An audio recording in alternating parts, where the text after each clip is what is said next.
안녕하세요. 상담사 반달입니다. 상담심리 스몰 토크, 더 글로리 편 두 번째 이야기.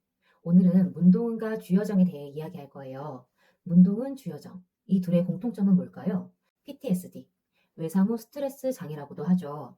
PTSD는 사람이 전쟁, 고문, 자연재해, 사고 등 심각한 사건을 경험한 후 그 사건의 공포감을 느끼고 사건 후에도 계속적인 재경험을 통해 고통을 느끼며 그로부터 벗어나기 위해 에너지를 소비하게 되는 질환을 말해요. 여기서 중요한 건 심각한 사건이 있어야 하고 추후에도 그때의 공포를 반복해서 재경험한다는 것이에요. 문동은은 학폭으로 인해, 주여정은 아버지가 살해된 사건으로 인해 지옥 속에서 살게 돼요. PTSD에 대해 궁금하다면 몸은 기억한다라는 베셀 반데어 콜크의 책을 추천해요. 두껍기는 한데 내용을 금방금방 읽을 수가 있거든요. PTSD에 대해 세계적인 권위자로 꼽히는 저자는 트라우마를 기억하든 기억하지 못하든 트라우마를 겪은 이들은 신체적인 증상을 나타낸다고 해요. 약으로 증상을 완화시킬 수는 있지만 근본적인 치료는 어렵고 그런 증상들이 다시 발생한다고 합니다.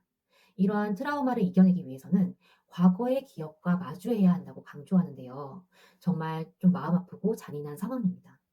아픈 기억을 마주해야 하는 까닭은 그에 대한 통제감을 발달시키기 위해서예요. 책에서 저자는 요가, 명상, 마음챙김, 글쓰기, EDMR과 같은 치료 방법을 제시해요. 제가 상담심리 10분 카테고리 중에서 행동치료에서 월피가 개발한 체계적 둔감법에 대해 이야기한 부분 기억나시나요? 참전 군인의 전쟁 트라우마를 치료하기 위해서 월피가 자극에 조금씩 노출시키면서 환자 스스로 이완하는 방법을 익히도록 한 것. 바로 이것이 체계적 둔감법이었죠.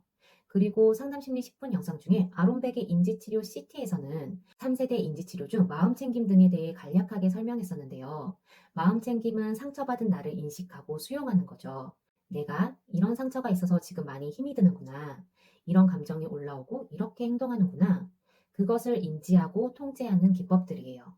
PTSD를 겪은 문동은과 주여정은 함께 복수를 하기로 하는데요. 이 둘의 가장 큰 차이점이 있어요. 무엇일까요? 바로 주여정은 안정애착, 문동은은 불안정애착. 주여정은 따뜻한 부모의 애정을 받고 자란 것으로 보여요. 같은 PTSD를 겪었어도 복수에 자신의 모든 것을 거는 문동은과 주여정은 많이 다르죠. 어릴 때 부모와의 애착은 성인이 되어서 인간관계를 맺고 인생을 살아가는데 많은 영향을 미친다고 합니다.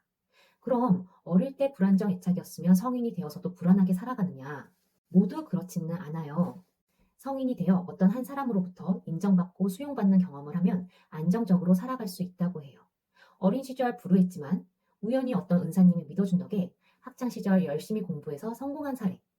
부모 없이 고아로 자랐지만 어떤 후원자와 결연을 맺고 학비 등 물질적 지원과 더불어 할 수 있다고 응원해주는 심리적 지지를 얻으면서 열심히 인생을 살아 사업가가 되어 또 다른 사람들을 돕는 사례. 이런 경우들이 어릴 적 불안정 애착을 형성했지만 자라면서 중요한 타인과 안정 애착을 형성하고 건강한 인생을 살아가는 사례라고 볼 수 있어요. 문동은은 주여정의 조건 없는 사랑을 처음에는 이상하게 생각하기도 하고 거부하기도 하고 심지어는 도망가기도 하거든요. 하지만 주여정의 진심을 점점 알게 되면서 웃기도 하고 안정감을 찾기도 해요. 주여정 말고도 우리 이모님 강현남, 에덴빌라 주인 할머니 이런 분들이 문동은에게 애정을 주고 응원해주죠. 강남 세브란스 병원 정신건강의학과 석정호 교수가 세바시 강연 중에 이런 말을 했어요. 나를 믿는 사람이 단 한 명이라도 있다면 우리는 다시 살아갈 힘을 얻을 수 있습니다. 여러분, 여러분을 믿는 단 한 명의 사람이 곁에 계시나요? 여러분은 누구에게 믿을 만한 단 한 명의 사람인가요? 믿는다? 단 한 명. 이런 단어가 조금 부담스러울 수도 있겠어요. 그러면 말을 바꿔서 여러분은 누구로부터 안정감과 사랑을 느끼고 있나요? 여러분은 누구에게 안정감과 사랑을 주고 계시나요? 분명 곁에 있을 누군가를 한 번 더 바라보세요. 고맙다고, 사랑한다고 말해주세요. 오늘 이 영상이 여러분에게 흥미로웠기를 바랍니다. 애착 가득한 하루 보내시고요. 구독과 좋아요 꼭 눌러주세요. 감사합니다.